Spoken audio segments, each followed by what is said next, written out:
Alors, bonsoir tout le monde, bienvenue à cette séance spéciale qui est la séance sur notre budget. Alors, qui propose l'ouverture de la séance? Madame Mariscal, secondée, M. Leclerc. Qui propose l'adoption de l'ordre du jour? Parce qu'il n'y a rien de rajouté sur l'ordre du jour. Madame Richard, M. Baudin. Adoption des prévisions budgétaires des activités de fonctionnement pour l'année 2021. Alors, avant d'adopter la résolution, juste un petit résumé. Correct, Mme Antine? Oui, oui. Alors, premièrement, cette année, on a un nouveau rôle. Alors, automatiquement, veut pas, certains, vos résidences vont avoir augmenté de valeur, ce qui est normal un peu aussi. Peut-être que quelques-uns vont baisser, mais en général, il y a une augmentation de la valeur. Alors, en ayant une augmentation de la valeur, automatiquement, c'est certain qu'il y a une augmentation de votre compte de taxes. Ce qu'on a fait, les membres du conseil, on a regardé vraiment ce qui était le plus avantageux pour les citoyens. Alors, on nous annonce une hausse de la taxe foncière de 0,83 %, ce qui équivaut à peu près à 14 $ pour une maison d'une valeur de 175 000 $. Ce qu'on a fait, on avait la taxe d'eau avec la nouvelle usine, la taxe sur l'Aqueduc. C'est certain qu'il faut lui calculer combien ça nous coûte à ça. Et puis, on avait une augmentation de la taxe d'Aqueduc qui va être complètement payée par l'argent de la COVID. La différence de la taxe sur l'Aqueduc qui passe de 230 à 250. Et il y a aussi la taxe sur les déchets, qui elle aussi va être compensée par les redevances à l'enfouissement. Alors, sur votre compte de taxe, la seule augmentation que vous avez, c'est 0,83 % sur la taxe foncière. Il n'y a aucune autre augmentation. Et de cette façon-là, ça revenait mieux, en tout cas moins coûteux pour les citoyens. Le 0,83 %, je le répète, c'est 14 $ sur une maison de 175 000 $. Je pense que c'est très raisonnable. Après ça, important de vous dire, de toute manière, on a parlé de la taxe des déchets et de la taxe d'eau, mais tous les autres tarifs demeurent inchangés. Le budget de fonctionnement prévoit les revenus de 10 412 800, une hausse de 1,15 %. Cette hausse provient principalement des taxes et tarifs, des tenants lieux de taxes et des subventions, naturellement. Les dépenses de fonctionnement s'élèvent à 9 19 690, c'est une hausse de 1,08 %. Cette augmentation est attribuable notamment à l'indexation des salaires, les produits chimiques à l'usine de traitement et la valorisation des boues à l'usine d'épuration. Comme à tous les ans, la Ville va investir dans le réseau routier. C'est 471 000 $ qui seront investis, soit pour l'asphaltage, la réparation du 11e rang et aussi l'argent qui vient des sablières gravières. Le programme triennal en immobilisation de 2021, 22 et 23 prévoit des investissements de l'ordre de 10 406 000 en 2021. Ça comprend une nouvelle bibliothèque, la phase 4 du parc d'affaires à 55 et le projet de réhabilitation et de remplacement des conduites de réseau d'égouts. Ça fait partie du PTI. Bien important de dire que tous ces projets sont conditionnels aux aides financières qui vont avec, sinon ils ne seront pas faits.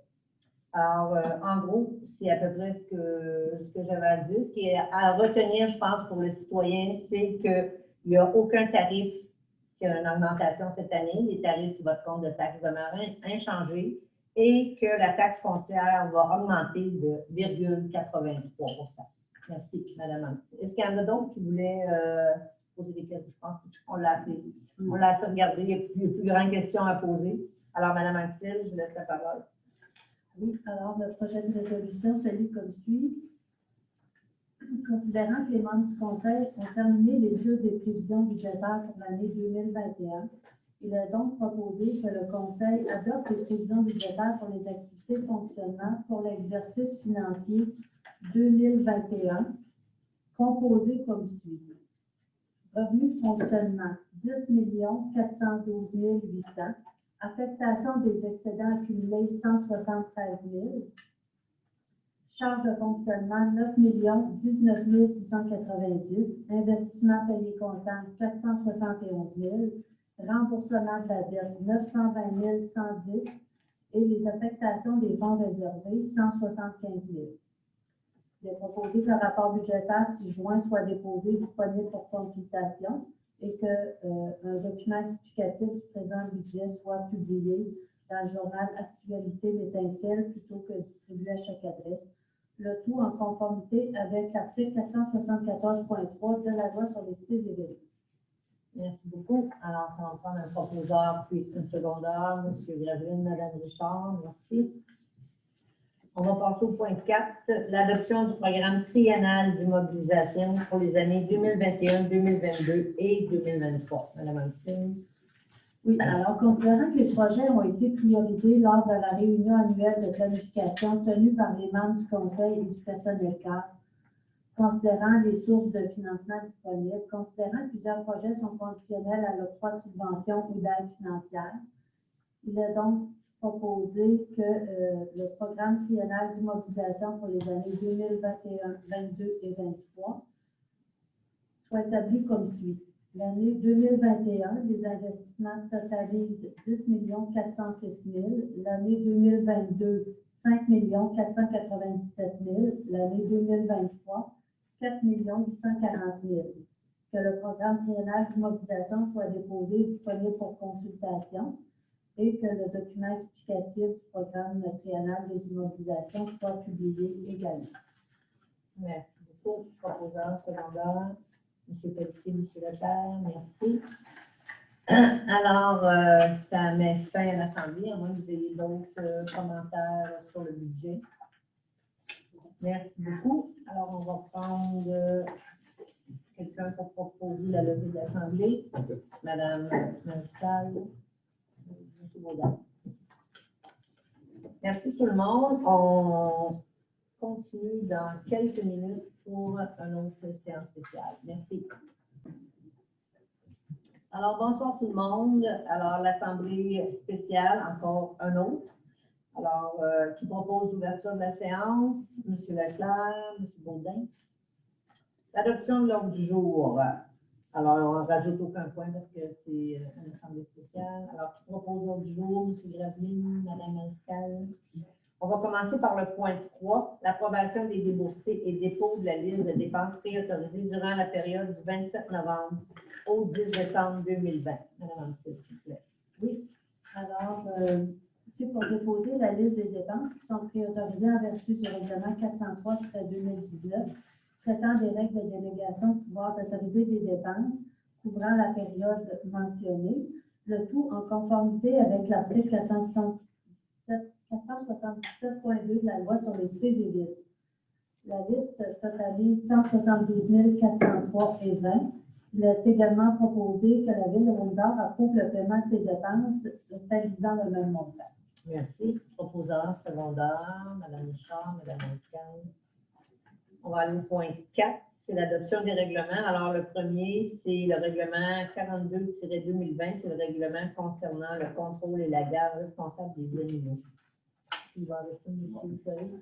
Oui, donc, ce projet-là vous a été présenté à la séance ordinaire du 7 décembre. Il y avait également eu un avis de motion qui avait été adopté à cette même séance.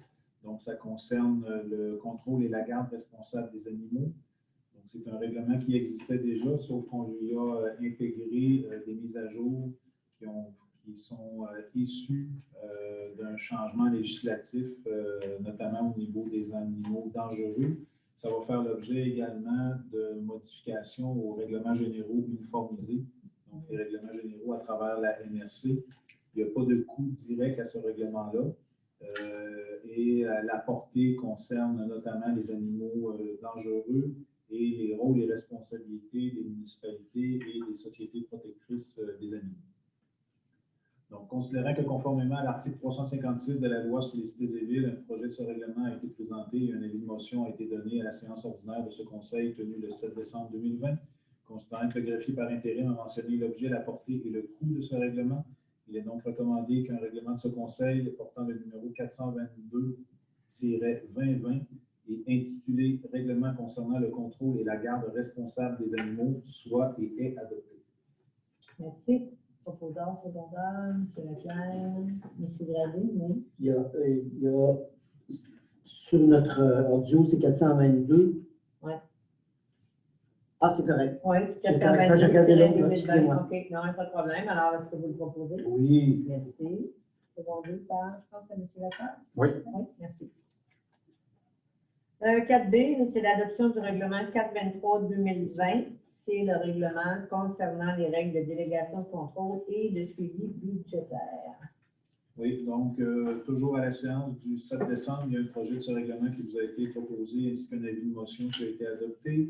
Un seul changement, c'est d'ajouter le poste de conseiller aux communications au niveau des cadres qui bénéficient d'un pouvoir de dépenser. Ce montant-là est établi à 2 500 $. Pour le reste du règlement, c'est le statu quo. Merci. Proposeur secondaire, Mme Martial, Mme Charles. Communication, ça l'intéresse beaucoup, je sais. Merci. Alors, on va y aller avec les avis de motion. Il y en a 1, 2, 3, 4. Mme Charles, présidente. Et moi, Solange Bouchard, donne avis de motion qui sera présenté pour adoption à une prochaine séance du Conseil, un règlement relatif à l'imposition de la taxe foncière générale pour l'année 2021 et procède au dépôt du projet de ce règlement, donné à Windsor, Québec, ce 14 décembre 2020. Merci. 5B, M. Leclerc. Oui, moi, Mario Leclerc, donne avis de motion qui sera présenté pour adoption à une prochaine séance du Conseil, un règlement de compensation pour le service de cueillette, de traitement et de disposition des matières résiduelles et de matières recyclables et organiques pour l'année 2021 et procède au dépôt d'un projet de ce règlement, donné à Windsor ce 14 décembre 2020. Merci beaucoup. 5C, M. Baudin. Moi, Alain Baudin, donne avis de motion qui sera présenté pour adoption à une prochaine séance du Conseil, un règlement de compensation pour le service d'aqueduc pour l'année 2021 et procède au dépôt du projet de ce règlement donné à Windsor ce 14 décembre 2020. Merci. 5D. M. Pelletier. Moi, Daniel Pelletier, donne avis de motion qui sera présenté pour adoption à une prochaine séance du Conseil, un règlement sur les modalités de paiement des taxes foncières municipales et des compensations et procède au dépôt du projet de ce règlement, donné à Windsor ce 14 décembre 2020. Merci beaucoup. Alors, il nous reste un point, c'est le nouveau comité d'accueil pour les nouveaux arrivants. Monsieur Ferry. Donc, considérant que la Ville de Windsor accueille de nouveaux résidents en quête d'un milieu de vie de qualité, considérant que ces citoyens proviennent de d'autres pays, mais également de d'autres provinces et régions, considérant que la Ville de Windsor considère que tous les citoyens et citoyennes doivent être respectés dans sa diversité et se sentir inclus dans son nouveau milieu de vie, considérant que la Ville de Windsor souhaite offrir un accueil et un accompagnement à ces nouveaux résidents, qu'ils proviennent du Québec, du Canada ou d'ailleurs, afin de les aider dans leur intégration et ainsi assurer leur rétention. Considérant que la Ville de Windsor et les municipalités de Saint-François-Xavier, Brampton, Val-Joli sont 3 municipalités contiguës qui partagent des activités et des services complémentaires pour l'ensemble des résidents. Considérant que l'intégration réussie d'un résident l'amène à participer activement au dynamisme de son milieu de vie. Considérant que la rétention des résidents sur un territoire est liée directement à leur sentiment d'inclusion et d'intégration. Considérant que l'accueil de nouveaux citoyens par un jumelage avec d'autres citoyens déjà établis constitue une formule gagnante dans plusieurs stratégies d'attraction et de rétention des populations, considérant que les municipalités de Saint-François-Xavier, de Brampton et de Val-Joli partagent également ce souci d'accueillir et d'intégrer les nouveaux citoyens afin de favoriser leur rétention, il est donc recommandé que la Ville de Windsor accepte de participer à la mise en place d'un comité d'accueil pour les nouveaux arrivants en collaboration avec les municipalités de Saint-François-Xavier, de Brampton et Val-Joli, ainsi qu'avec toute autre municipalité de la région de Windsor qui démontrerait un intérêt pour la démarche. Que la Ville de Windsor nomme un élu afin de faire partie du comité et voir à assurer une participation et implication citoyenne au sein du comité. Alors, je vais juste reprendre une ligne. Je veux juste dire que la Ville de Windsor nomme Mme Anna Rosa Mariscal, conseillère municipale, comme représentante afin de faire partie du comité. Bon? Non, juste une personne pour tout de suite. C'est ce qu'on m'avait dit. OK, Anna, c'est correct? Alors, proposeur, secondaire, Mme Richard, M. Baudin, merci beaucoup. Est-ce que vous savez quand est-ce que le comité va être mis en place? On va commencer les travaux à partir de janvier. Janvier, OK, parfait. Ça va être intéressant à suivre. Merci beaucoup. Alors, ben, c'est tout. Je vais juste spécifier s'il y en a qui ont des questions parmi les citoyens. Vous pouvez contacter M. Fleury, greffier par intérim, que ce soit pour le budget ou pour Mme Anctil aussi pour le budget, ou aussi la trésorière, que ce soit pour le budget ou pour la séance spéciale qu'on vient de faire également. Ça va lui faire plaisir de vous répondre. Alors, merci tout le monde. Juste souhaiter à tous et toutes un très joyeux Noël, tranquille, mais joyeux. Respectez les normes, s'il vous plaît. Si on veut venir à bout de s'en sortir, je pense que le seul moyen, c'est de respecter les normes. Et une bonne année 2021. À part la santé, je ne peux pas voir ce qu'on peut souhaiter cette année. Merci beaucoup tout le monde qui propose à lever de l'Assemblée. M. Leclerc, M. Pelletier, merci beaucoup. Merci.